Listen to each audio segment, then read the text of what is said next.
So yeah, I was kind of interested that in his keynote, Josh talked about 2 post-apocalyptic tabletop role-playing games in the 1980s. Consider this talk the detail of that tiny bit of his keynote. So in 1995, the Soviet Union and the People's Republic of China went to war. And as this conflict spilled over into Europe, a cabal of East and West German military officers staged a coup to force German reunification. And with NATO fighting the Warsaw Pact across the continent, the war escalated and went nuclear in 1997. Millions of people lost their lives, and in Europe, the United States, the Soviet Union, and China, civilization began to collapse. And a few small groups of American soldiers attempted to survive in an irradiated, chaotic Poland before trying to find their way back home to a fractured, devastated United States. And their stories have largely never been told beyond a very narrow community. Of course, we all know that by 1995, the USSR had ceased to exist. Germany had peacefully reunified, and thankfully, the world had not become a post-apocalyptic wasteland where all fighting over vats for the next meal. The scenario I just described only existed as the background to Twilight 2000, a tabletop role-playing game released in 1984. As one of a number of socially significant but hitherto neglected analog role-playing games which came to prominence in the 1970s and 1980s, Twilight 2000 used the aftermath of nuclear war as a setting in which groups of players could have vicarious adventures, weave dramatic stories, and explore imagined post-nuclear worlds. Here's the obvious way in. As cultural products and tools through which to imagine other worlds, analog role-playing games offer powerful insights into how, where, why, and when certain groups thought about the spectre of the nuclear age and how they dealt with this threat by gaming within post-apocalyptic worlds, at least in part created by the processes at the gaming table. Now, Dungeons & Dragons understandably dominates the historical study of role-playing's first 2 decades in the 1970s and 1980s. But other games dealt with the threat of nuclear devastation, the prospect of fiery annihilation, and the mushroom cloud's aftermath in a variety of rich and diverse ways. So, from the post-World War III landscape of Poland in Twilight 2000, awful cover, to the surrealist grotesquery of a mutated far future in Gamma World, to the sandbox vastness of Aftermath, the nuclear age and its terrifying ultimate consequences were present in a diverse range of different game experiences. And implicit and explicit in all of these were the acknowledgement of the world around them, the Cold War nuclear standoff's threat, and their explicit or implicit invitation to players to somehow deal with this through play. And of course, since the 1980s, there's been sustained scholarly investigation exploring the cultural significance of Cold War films, television programs, novels, etc. And this explores different forms of nuclear culture. And as the historians Matt Grant and Ben Zeman point out, throughout the 1970s and 1980s, depictions of a future conflict gained much of their rhetorical force from imagining the horrors of the post-nuclear world. But few of these depictions, bar events such as civil defense exercises, invited people to actually participate in creating these post-nuclear worlds or telling the stories of life after the apocalypse. And this is where post-apocalyptic tabletop role-playing games of the 70s and 80s have a unique social character, which makes their kind of neglect in the wider scholarship all the more inexplicable. Role-players did not consume these games passively, but actively engaged with storylines and world creations. And this makes these games extremely valuable lenses through which to explore how fictional worlds of play permitted individuals and groups to respond to the threat of nuclear war and how that threat was manifested. Now, of course, games and the language of games permeated the Cold War from beginning to end, from top to bottom of politics, diplomacy, society, and culture, from the personal to the national to the international. The Warsaw Pact and NATO conducted vast war games with hundreds of thousands of real soldiers, sailors, and aircrew. Vand Corporation eggheads used strategy games that, seemingly, permitted a better understanding of how and when to wage nuclear war. Government departments, university faculties, and think tanks all played out complex strategy games. Arcade games such as Missile Command simulated nuclear war with crude pixels and a voracious appetite for the small change as you tried to keep playing the game. Board games, card games, and computer games all drew upon the twilight struggle of the Cold War. And tabletop role-playing games found their origins in this period. They found their origins in the cross-pollination of science fiction and fantasy fandoms, wargaming, board gaming, and play-by-mail games. So post-apocalyptic role-playing games existed as a collision between the nuclear age's shared anxieties and a popular pastime indebted to the realms of speculative fiction and its fandoms. And as the scholar Fabien Collignon argues, the hypothesizing around total nuclear war constituted a fantasy while concurrently constituting a massive reality. And role-playing games represented an element of wider cultural fantasies about atomic confrontation, built on a concrete foundation of bombers, missiles, and warheads. The imaginative space of role-playing games in the 70s and 80s remained anchored to the real world, but starkly diverged from it, co-opting the most dreadful fantasies about an all-too-possible future. And far from being pure escapism, as many people would think of tabletop role-playing games, these games dove headfirst into the Cold War's ultimate logic, a logic that dictated planetary suicide and the collapse of civilizations, offering dystopian, nightmarish visions of the world as it might be. They took the Cold War's nuclear shadow and extrapolated it into a negative future vision that demanded resolution through the process of imaginative play. Such games represented, to use the historian John Hogg's framing, an unofficial nuclear age narrative. They're artifacts of a wider nuclear culture and part of a wide variety of unofficial cultures of reflection, assent, dissent, uncertainty, and resistance. And post-apocalyptic role-playing games in particular emerged in the late 1970s on the back of the cultural phenomenon that was Dungeons and Dragons, and a cultural milieu infused with images of nuclear devastation in the form of films like Planet of the Apes, A Boy and His Dog, and later The Day After and War Games. And the honour of being the first major post-apocalyptic game to market went to TSR, who were the originators of Dungeons and Dragons, their game Gamma World.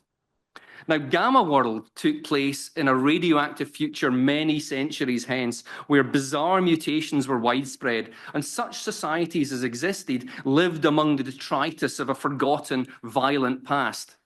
And unlike later, darker, more realistic, in air quotes, settings, Gamma World encouraged a freewheeling gonzo approach to life long after nuclear war, as the pure strain human, the humanoid, and the mutant player characters are faced with ever more outlandish creatures in this post-nuclear landscape, talking animals, walking plants, and phantasmagorical occurrences. And this is the post-apocalypse world as a comedic freak show, a mashup of Mad Magazine, Todd Browning's film Freaks, and Norman Spinvad's novel The Iron Dream. And there followed in 1980, Timeline Limited's The Morrow Project, a much more hard-edged, again, air quote, realistic game. And the Morrow Project setting posited cryogenically frozen survivors awaking 150 years after a global nuclear war to rebuild civilization, and even in a game that valued realism, in air quotes, to battle mutants. This will be an ongoing theme. Characters in the Morrow Project are rugged, manly elites, chosen decades before to rebuild and repopulate a devastated world. And the game hewed to tropes popular in the emergent US survivalist movement, with only those with the foresight and will to engage in preparedness measures having the ability to thrive and survive. Similarly hard-edged, only brain-meltingly complex in terms of its game rules, was Fantasy Games Unlimited's Aftermath. Seriously, don't even try. Don't even try. Here, the non-specific apocalypse was left up to the participants, but all of them had particularly grim results, whether you chose disease, nuclear war, a cometary impact, whatever. British reviewer at the time, Andy Slack, commented that you could well see the characters, quote, fighting another survivor to the death over a can of rotten dog food 20 years old, which is a bit of a change from light-hearted Dungeons and Dragons adventures. And while Gamma World achieved a degree of popularity with fantasy gamers, neither the Morrow Project nor Aftermath ever managed to carve out anything more than some kind of niche appeal. And it wasn't until 1984 that a post-apocalyptic game would really make its mark on role-playing. Much more akin to the Morrow Project and Aftermath than the gonzo Gamma World, Twilight 2000 was unabashedly militaristic and rooted in the minutiae of tanks, rifles, artillery, and all the symbols of techno-military masculinity. Coming onto the market towards the end of 1984, the game imagined a quasi-realistic Third World War founded in military simulation war games like Harpoon and also in techno-militaristic fiction. And the setting also owed a debt to best-selling near-future war books, such as General Sir John Hackett's The Third World War, August 1985, A Future History, which was a huge seller in the late 1970s. Significantly, Twilight 2000 did not present a worst-case scenario of total global nuclear devastation. Although they were strategic and tactical exchanges over an extended period, the two superpowers refrained from an all-out, world-ending nuclear war. As the background to the game noted, the effect was not to destroy humanity, only civilization. Now, militaristic, post-apocalyptic role-playing games such as the Morrow Project and Twilight 2000 allowed gamers to participate in what could be described as a masculine pleasure culture of war. As Graham Dawson contends, such a culture offers a mode of fantasy and play which permits personal masculinity to be secured through a variety of means, including, but absolutely not limited to, comics, films, books, toy soldiers, war games, computer games, etc.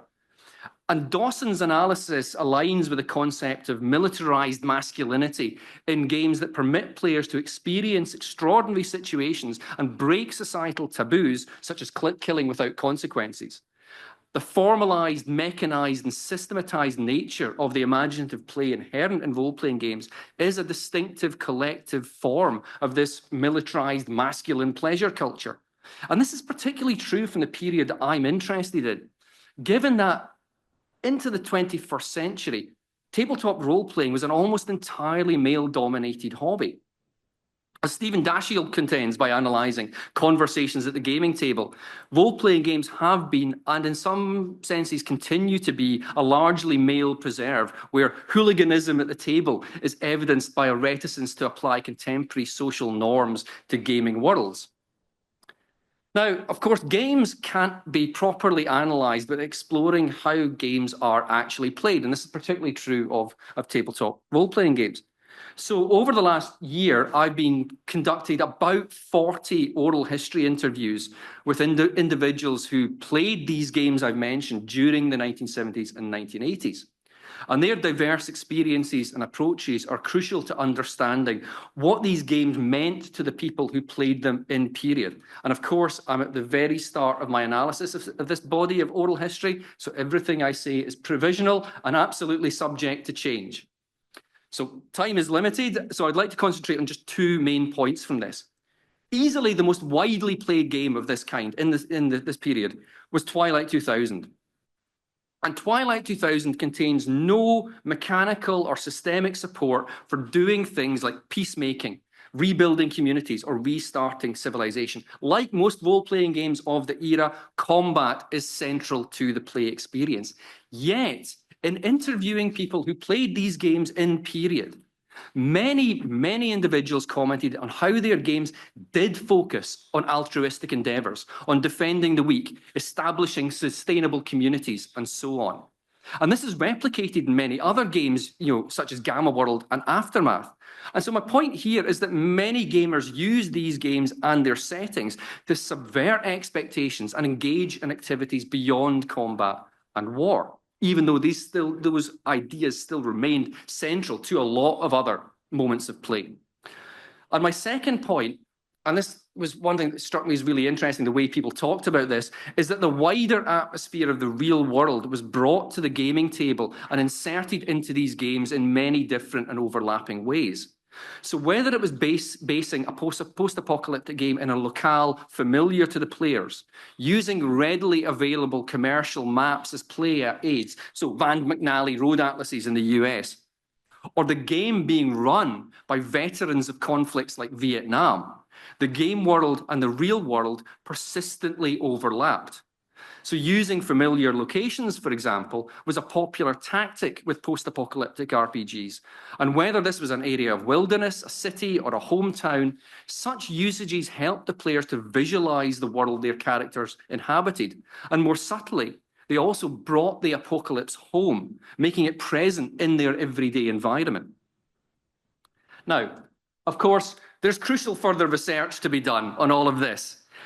Questions to be asked around styles, modes, and intellectual frameworks of historical post-apocalyptic play and how these were used or not used to deal with the overarching nuclear threat in the late Cold War. At the most basic level, scholars need to pay greater attention to questions of if and how role-playing consumers responded through play to these games as Cold War products and realistic interpretations of the nuclear age. Post-apocalyptic role-playing games in the 70s and 80s offered gamers diagnostic probes into the future, however faulty those probes might have been. These games took the late Cold War nuclear standoff's massive concrete reality and all the apocalyptic fears that surrounded it and repackaged it for the purposes of fun and adventure, even social cohesion and endurance. Such games are deserving of a far greater place in the Cold War's social and cultural history and in our understanding of games as a whole. Feel free to roll on the table. Hope nobody gets caught by a wandering monster. Thank you.